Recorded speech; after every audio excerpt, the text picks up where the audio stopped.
안녕하세요. 오늘 우리가 함께 파헤쳐볼 이야기는요. 바로 우리 현대사회에 대한 하나의 진단서 같은 겁니다. 우리가 왜 이렇게 늘 피곤하고 또 마음 한구석이 텅 빈 것 같은지 그 근본적인 원인을 한번 제대로 들여다보겠습니다. 이 문장 정말 강렬하지 않나요? 오늘 우리가 풀어갈 이야기의 핵심을 딱 짚어주고 있어요. 그러니까 중독이라는 게 그냥 저 사람은 의지가 약해 이런 개인의 문제가 아니라는 겁니다.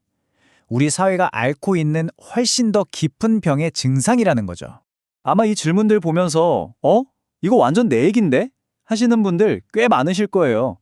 바로 이런 아주 보편적인 감정들이 오늘 이야기의 출발점입니다. 어쩌면 우리 모두가 이 진단서의 대상일 수 있다는 뜻이겠죠?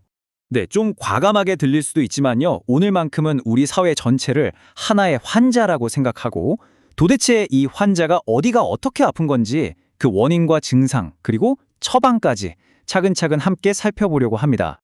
자, 사회라는 환자를 진찰대 위에 눕혔다고 상상해보죠. 그럼 첫 번째 진단을 내려봐야겠죠? 우리 사회가 앓고 있는 이 병, 그 핵심 진단명은 과연 뭘까요? 이게 무슨 말이냐면요. 우리를 아프게 하는 원인이 완전히 바뀌었다는 거예요. 예전처럼 이거 하지 마, 저것도 안 돼 하는 금지 때문에 힘든 게 아니라 오히려 정반대라는 거죠. 넌 뭐든지 할 수 있어 라는 과도한 긍정과 끝없는 성과 압박 속에서 우리가 길을 잃고 그 고통을 잠시 잊기 위해 자극적인 쾌락에 빠져든다는 뜻입니다. 이 표를 보시면 그 변화가 한눈에 확 들어오죠. 하면 안 된다는 외부의 억압이 두려움을 낳던 시대에서 할 수 있다는 내부의 압박이 불안과 공허함을 낳는 시대로 완전히 넘어온 겁니다. 결국 우리는 더 이상 외부의 누군가에게 착취당하는 게 아니라 우리 스스로가 자신을 착취하는 감독관이 되어버린 셈이죠. 자, 그럼 도대체 우리 머릿속에서는 무슨 일이 벌어지고 있는 걸까요? 사회의 이야기는 잠시 접어두고 우리 뇌 속으로 한번 들어가 보죠. 모든 중독의 비밀은 바로 이 안에 숨어 있거든요. 이걸 아주 쉽게 쾌락, 고통, 시소라고 생각해 볼게요. 우리 뇌 안에 시소가 하나 있는데 한쪽엔 쾌락이, 반대쪽엔 고통이 타고 있어요. 우리가 스마트폰을 보면서 쾌락 쪽을 아주 세게 콱 누르면 뇌는 균형을 맞추려고 반대편인 고통 쪽에다가 아주 무거운 추를 올려놓는 겁니다. 처음에는 즐거우려고 시작하죠. 도파민이 빵 터지니까요. 근데 이 시소 게임이 반복되면 뇌가 적응해버려요. 이 정도 자극으로는 어림없는데? 하면서요. 결국엔 시소가 완전히 고통 쪽으로 기울어져 버립니다.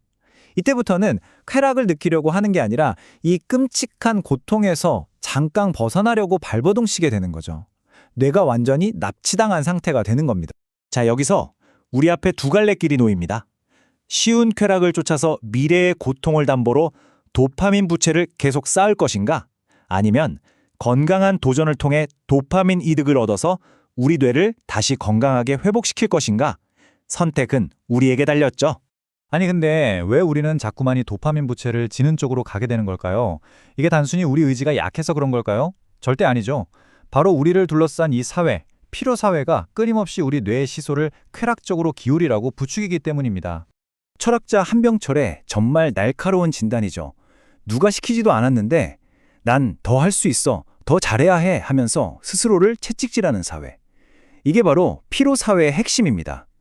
우리는 자유롭다고 착각하지만 사실은 그 누구보다 가혹한 주인, 즉 자기 자신에게 착취당하고 있는 거죠. 현대사회에서 이 즐겨라 라는 말은요, 이제는 더 이상 즐거운 초대가 아니에요. 오히려 너는 항상 행복해야만 해, 그리고 생산적이어야 해 라는 보이지 않는 잔인한 명령에 가깝습니다.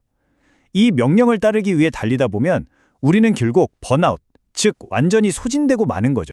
이렇게 지치고 압박감에 시달리다 보면 당연히 도망치고 싶어지죠. 어디로요? 바로 현실이 아닌 인공적인 세계, 인공적인 관계 속으로요. 하지만 그 탈출의 끝에는 과연 무엇이 기다리고 있을까요? 3924. 이게 무슨 숫자인지 아시나요?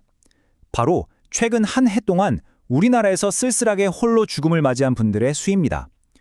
사회 전체가 중독과 피로에 지쳐서 서로 관계 맺을 에너지를 잃어버릴 때 나타나는 가장 비극적인 증상 중 하나예요. 모두가 연결을 갈망하지만 결국엔 극심한 고립에 이르는 우리 시대의 너무나 슬픈 자화상이죠. 인공지능 같은 편한 관계에서 위로를 찾을수록 우리는 역설적으로 점점 더 외로워질 수밖에 없습니다. 왜냐하면 AI는 나한테 싫은 소리 절대 안 하잖아요. 내가 원하는 말만 해주는 완벽한 거울이죠. 근데 이런 편한 관계에 중독될수록 우리는 울퉁불퉁하고 예측 불가능한 진짜 사람을 만나는 게 두려워지는 거예요. 진짜 관계의 까다로움을 견뎌낼 근육이 사라져버리는 거죠. 자, 진단은 여기까지. 좀 암울했죠. 하지만 희망은 있습니다. 지금부터는 이 중독 사회에서 벗어나 현실로 돌아오기 위한 아주 구체적이고 강력한 처방전 3가지를 제시해 드릴게요. 첫 번째 처방전은요.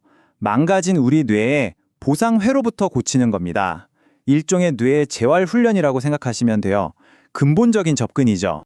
뭐 거창한 게 아니에요. 찬물로 샤워를 한다거나 잠깐 단식을 해보는 거죠.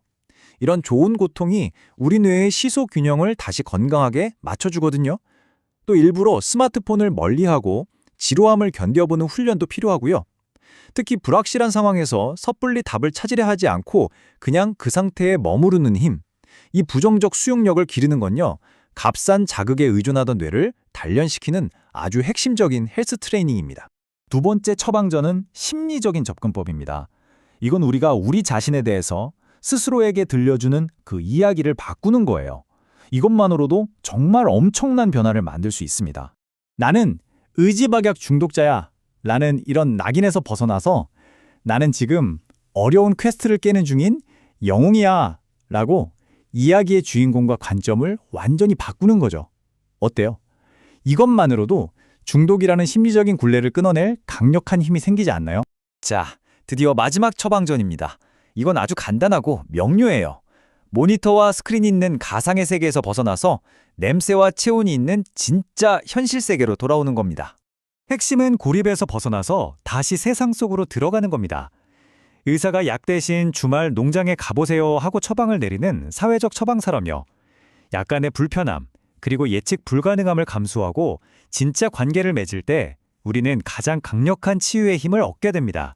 상황이 아무리 거대하고 압도적으로 느껴져도 결국 우리를 구원하는 건 거창한 구호가 아니라 바로 지금 여기에서 의미를 찾고 행동하는 것. 오늘 내가 심는 이 한 그루의 사과나무 같은 작지만 구체적인 행동일 겁니다. 이 실존적인 결단이야말로 우리를 중독사회의 환각에서 깨어나게 할 유일한 길일지도 모릅니다. 여러분의 사과나무는 지금 무엇인가요?